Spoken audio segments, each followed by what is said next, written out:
What's going on, guys? Welcome to Gridborn Film and TV Podcast, where I review movies, TV shows, Hollywood news, and sometimes gaming. And today's episode, or two-parters, or maybe I'll do a combined, whatever. Let's say, reviewed a DC Elseworld series, Batman Caped Crusader, starring batmish Linklater, aka Hamish Linklater, who you know from Legion. So anyway, let's review.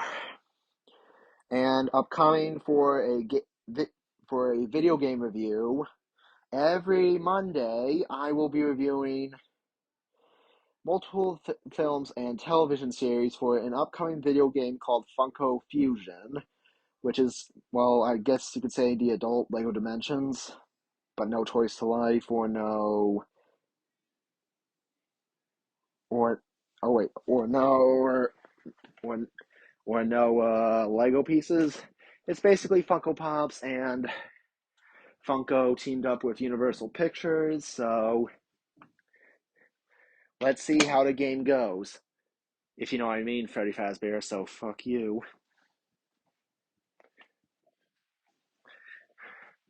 So anyway, we're going to be reviewing Batman Caped Crusader episodes 1 through 5. Next Sunday, we'll review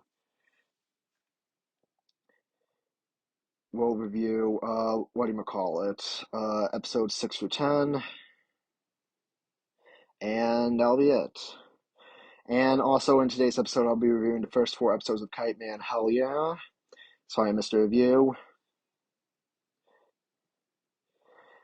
So anyway, let's get to it. My thoughts of the show. Well, for starters, I like it as a continuation of Batman the Animated Series, but to be honest with you here, folks, why in DC Jesus did they fuck up the Penguin? They made him a girl. I'm so disappointed. Like Oswalda Cobblepot. I mean, make up your mind, DC. Do you want to end up like the Acolyte? Which I'm not going to do in my review because that show is still terrible.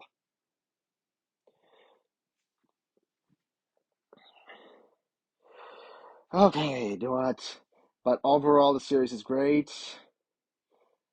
But why would Matt Reeves, the guy who made the Batman crime universe, well, make it a shit show of a series? So, I'm sorry that DC Elseworlds won't be on a strong start. So forgive me on that.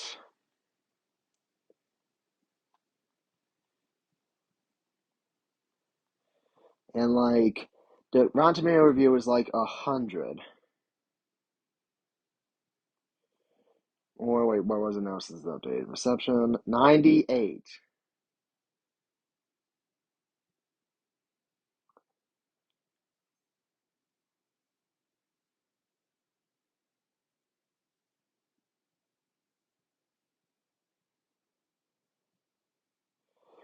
I mean, for the production of the show, it's supposed to be a revival of Batman the Animated Series.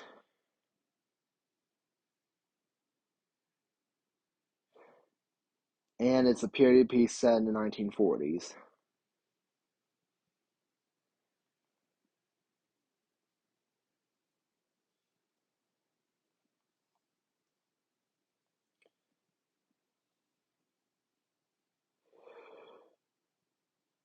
So let's review it, I guess.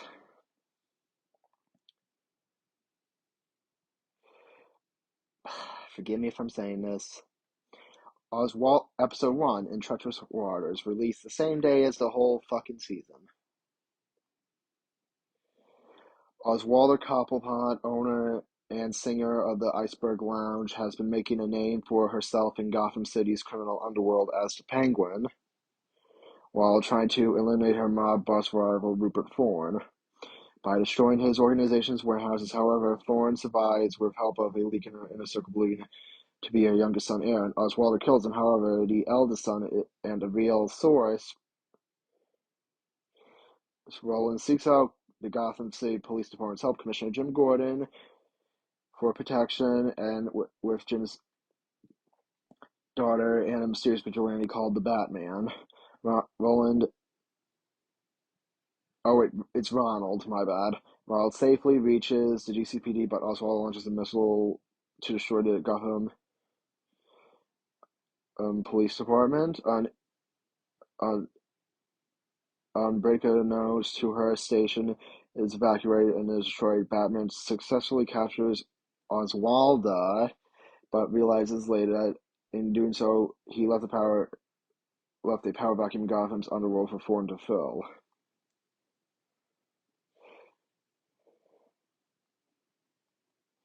I mean, from the cast of all this, like, why did they make Penguin a girl?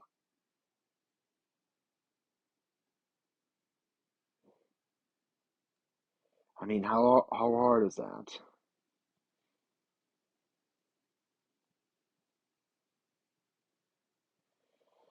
I know.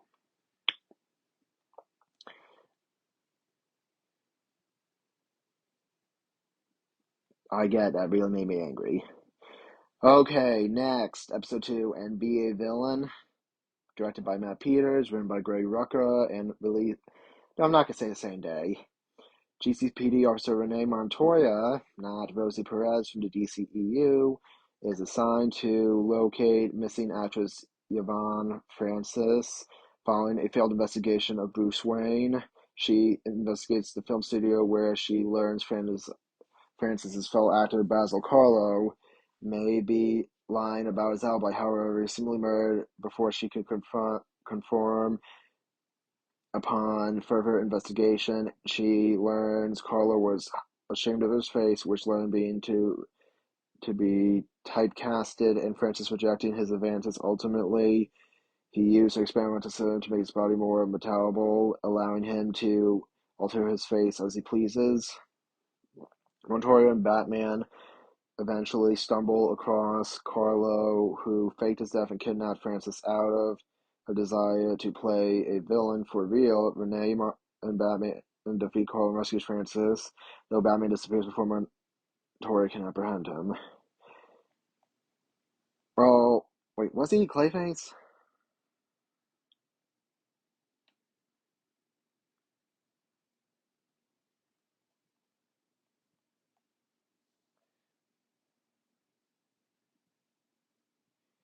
Yeah, I was right. I was really right.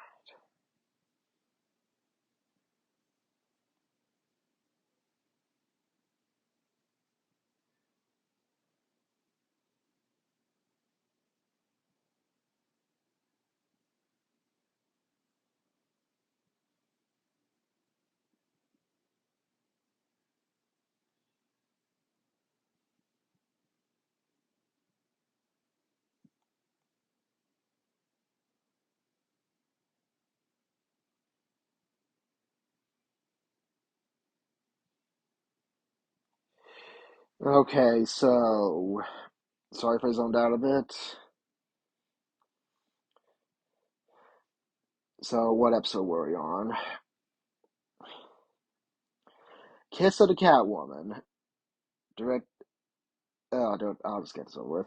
At a museum displaying the Gotham Elite's jewels, Bruce encounters a heiress named Selena Kyle, who you nerds already know, who has an interest in his late mother Martha Wayne's pearls. He is ordered to attend a month of therapy with Dr. Harleen Quinzel, Harley Quinn, after assaulting a patron who insulted her parents. Meanwhile, Kyle resorts to jewel thief after being in debt, adopting the Catwoman persona after being caught and outed by Batman.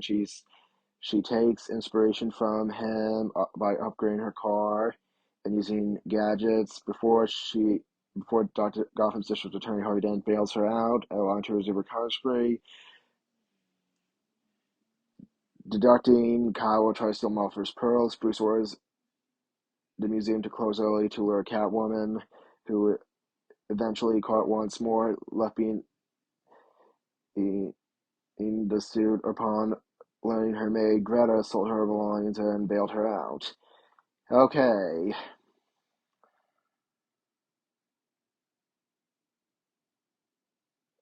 So, episode 4, The Night of the Hunters.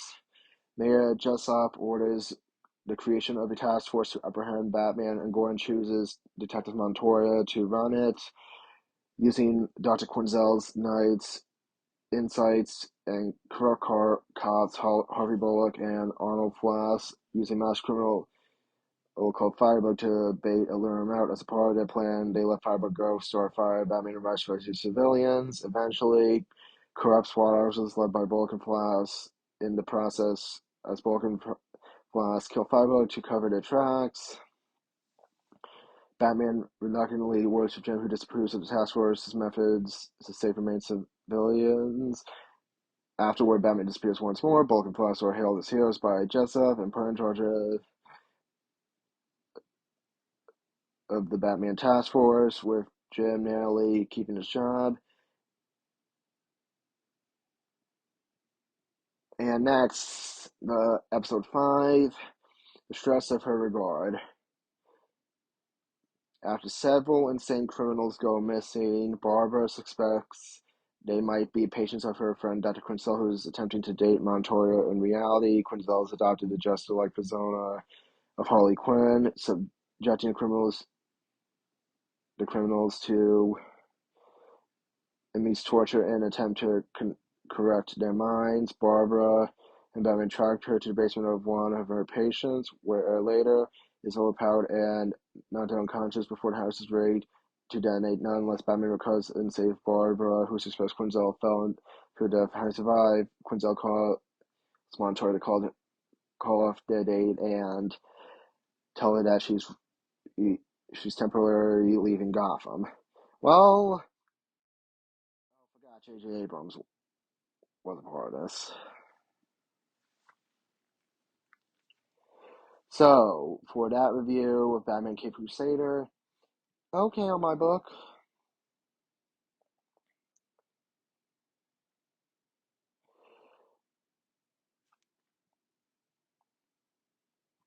So, let's hope they do not make any more Prime Video. Oh yeah, there's one.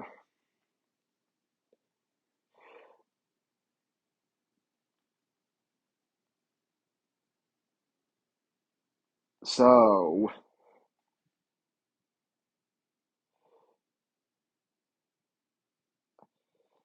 next we are going to review the Harley Quinn spinoff Kite Man Hell Yeah, which is gonna, well, for my review is, like, for the reception of the show, it's 91 with, like, really good.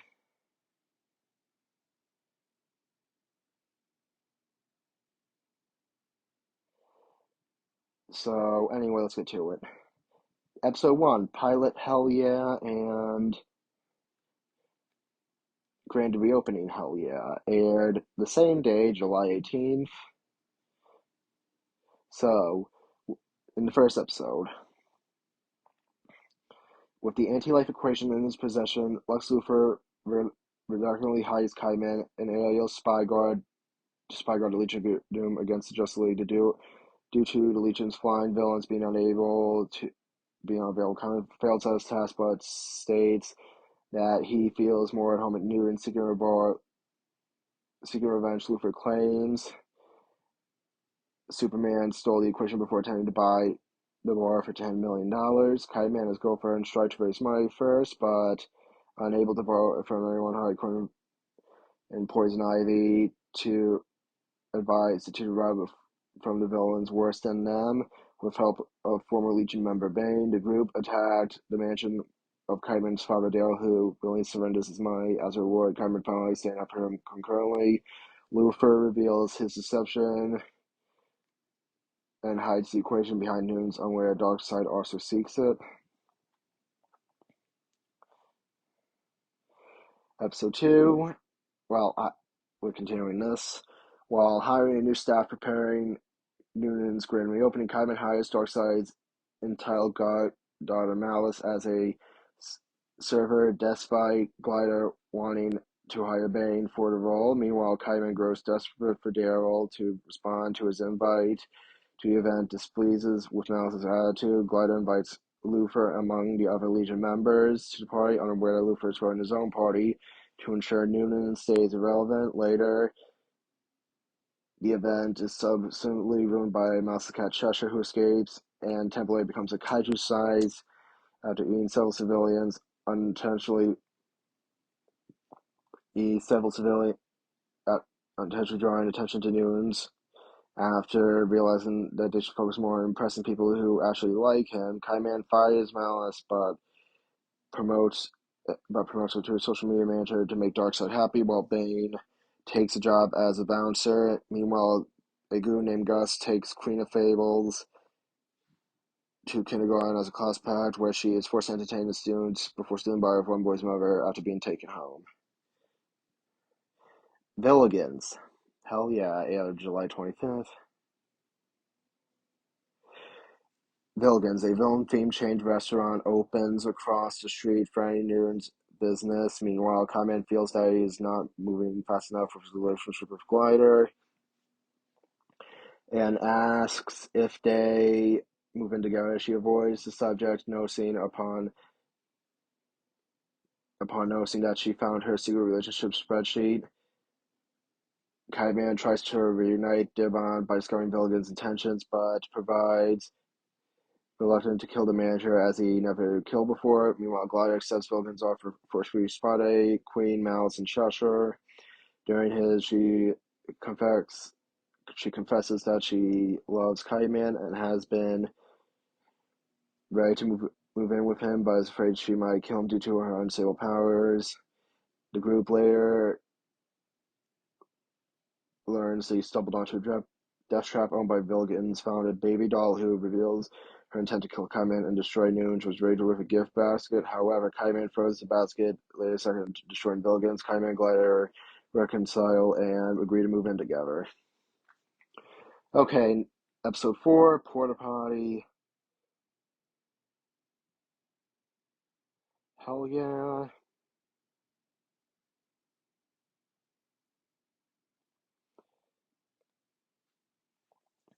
While moving in above Noon's, Kite Man notices the lack of photos of Glider's youth, but she refuses to discuss her background with it. Meanwhile, Bane accidentally travels back to 1986 after defecating in the apartment's toilet, where he falls in love with Glowing Glider's mother. Her brother, Captain Cold, Captain Cold. Kite Man learns of an alcoholic bickering between their parents frequently Noon's in 1986, and where Glider accidentally killed them upon using her powers for the first time. After falling out with Glider, Kite travels back to time to prevent the deaths of her parents, with Glider's falling soon. After, however, Glider's father is killed in an explosion while her mother runs away. Later seen trapped in a mysterious cell, being gassed by her unseen cackling figure, realizing that her mother is still not around despite the altered timeline. Glider ultimately decides to focus on the present instead of past. So, that's Kite Man. Hell yeah, everybody. So, a review of that episode. I would say it's fine. Even though why they recast Giancarlo Esposito as Lex Luthor and replaced with Lance Reddick. May God rest his soul. So, anyway, that's today's show. And on Monday, I'll be reviewing the films and television series that lead up to Funko Fusion. So, stay tuned. Laters.